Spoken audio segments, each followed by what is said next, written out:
Sylvie Briand, merci d'être en direct avec nous depuis Genève. Vous êtes scientifique en chef de l'Organisation mondiale de la santé.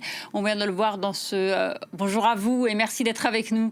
On vient de le voir dans ce reportage. L'épidémie d'Ebola a fait 2325 morts en 3 mois. 5000 cas ont été confirmés. Le virus tue une personne toutes les 30 minutes en RDC. Comment en est-on arrivé là ? Bon, c'est une épidémie spéciale, comme chaque épidémie, je dirais, mais là, elle se situe dans une zone où il y a des conflits armés et donc beaucoup de mouvements de population à cause de ça. Et donc, si vous voulez, quand les gens bougent, le virus bouge aussi. Et donc, ça accroît les possibilités de transmission. Ensuite, c'est une zone où le système de santé était déjà assez faible avant le début de l'épidémie. Et malheureusement, une crise comme celle-ci le met à rude épreuve. Et du coup, comme il n'y a pas assez de lits pour soigner tous les patients, il y a beaucoup de gens qui donc n'ont pas accès aux soins et continuent à transmettre le virus malgré toutes les mesures préventives qu'on essaye de mettre en place. Et puis, enfin, il y a eu un délai dans la riposte parce que l'épidémie n'a pas été découverte immédiatement. Et si vous voulez, les épidémies, c'est un peu comme les feux de forêt. La première minute, on a besoin juste d'un verre d'eau. La deuxième minute, il faut un seau d'eau. Et puis après, ben, il faut passer aux gros moyens, aux canadaires, etc. Et pour les épidémies, d'ailleurs, on les appelle des flambées épidémiques. C'est un peu le même problème. On a besoin de plus l'épidémie avance, plus on a besoin de moyens pour contrôler la transmission. Et enfin, maintenant s'ajoute le problème des rumeurs qui font que les gens n'ont pas confiance dans les mesures qui sont mises en place. Et donc, on a de plus en plus de mal à les faire accepter et les interventions sont donc moins efficaces. Alors, vous venez d'évoquer plusieurs choses. Alors, déjà, est-ce qu'on peut lutter contre cette épidémie si on ne connaît pas l'étendue de la propagation ? Là, on a vu également, et vous l'avez évoqué, que les chaînes de transmission, eh ben, parfois, ça se passe à des endroits qu'on ne connaît pas, des gens qui sont touchés et on ne le sait pas. Oui, alors en fait, c'est pour ça que c'est très important que les communautés et les gens d'abord connaissent les signes de la maladie, sachent où aller s'ils sont malades, parce que en fait, plus vite on peut isoler les patients et leur prodiguer des soins, plus vite on peut couper les chaînes de transmission, mais aussi réduire la mortalité. Et donc, c'est un travail qui doit se faire en amont dans les communautés qui ne sont pas encore touchées pour les informer du péril et leur donner les moyens aussi de détecter très tôt les nouveaux cas et tout de suite de couper les chaînes de transmission à leur niveau. Donc ça demande beaucoup de ressources humaines. Sylvie Briand, vous avez souligné tout à l'heure que le système de santé dans le pays était relativement faible. L'aide internationale avait déjà été considérablement réduite avant la flambée d'Ebola. Est-ce que ça a joué un rôle ? Ben, c'est certain que durant une épidémie, tous les systèmes de santé sont mis à rude épreuve, même quand on a un système de santé très robuste. Mais là, en fait, plus le système est faible, plus une crise comme celle-ci peut le démanteler complètement. Et donc, c'est un peu ce à quoi on assiste. C'est pour ça que c'est très important d'avoir des centres de traitement qui soient efficaces, mais en même temps de ne pas négliger les autres soins, parce que les gens continuent, les femmes continuent d'accoucher, les gens continuent à avoir d'autres maladies, la malaria, le choléra, etc. Donc il faut absolument agir sur les deux fronts, soigner l'épidémie d'Ebola, mais aussi continuer à prodiguer des soins pour les autres maladies qui continuent à exister.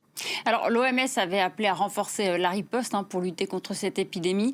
Elle avait évalué ses moyens à 500 millions de dollars. C'était déjà au mois de juin. Ça avait été fait avec l'Union africaine, avec l'Agence de santé de l'Union africaine. La moitié de cet argent a été mobilisé. Pourquoi est-ce que les fonds nécessaires ne sont pas mis en place ? Bien, je pense que c'est d'abord l'aide internationale, d'une manière générale, a beaucoup diminué ces derniers temps. Les pays font face, après Covid, à des difficultés économiques dans beaucoup de cas, et donc il y a moins de fonds disponibles pour les actions internationales. Mais aussi, je pense que quand une épidémie démarre, comme il n'y a pas tellement de cas, les gens se disent, bon, ça doit être gérable avec moins d'argent. Mais encore une fois, pour faire l'analogie avec les feux de forêt, c'est au début qu'on a besoin d'énormément de moyens pour être sûr qu'on puisse contrôler la transmission dès le départ. Alors, qu'est-ce que ça veut dire que maintenant, ça peut devenir hors de contrôle?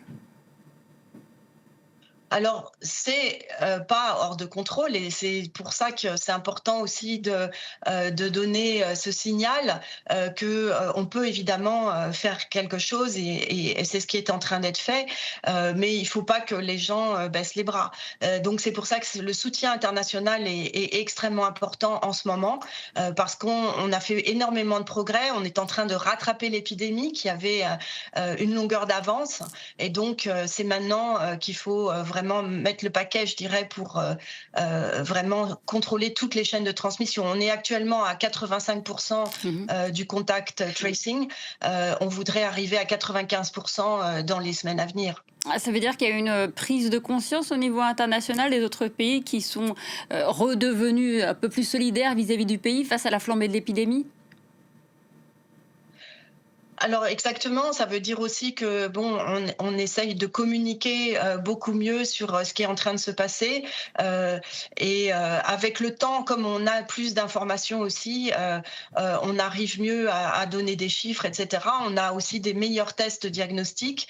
On a commencé aussi des essais cliniques avec des traitements, avec aussi des traitements après l'exposition des gens pour traiter les contacts. Donc on a plus d'outils dans notre boîte à outils.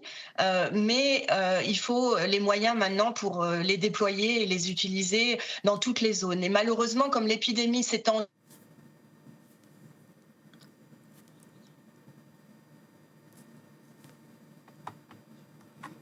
Alors, on ne vous entendait plus, Sylvie Briand, on n'a pas entendu la fin de votre réponse.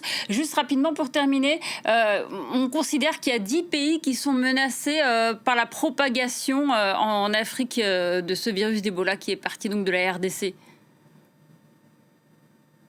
Oui, alors en fait, on analyse les mouvements des populations en temps normal, et on regarde quels sont les endroits qui pourraient être le plus rapidement touchés. On fait des modélisations, et comme c'est une épidémie qui se situe près d'une zone frontière, effectivement, on a analysé en fait les pays qui potentiellement pourraient être touchés, et donc on a des interventions qui sont menées actuellement dans ces pays pour qu'ils soient prêts si jamais la menace se concrétisait. Et il y a un risque de propagation en dehors du continent africain? Il y a toujours un risque de propagation, parce que tant qu'on a des chaînes de transmission qu'on ne contrôle pas, on ne peut jamais être certain que le virus ne s'échappe pas. Mais c'est pour ça que la riposte est là, c'est pour justement non seulement protéger les populations localement, mais aussi éviter ce risque de propagation internationale. Merci à vous, Sylvie Briand, scientifique en chef de l'OMS. Merci d'avoir été en direct avec nous dans le journal depuis Genève.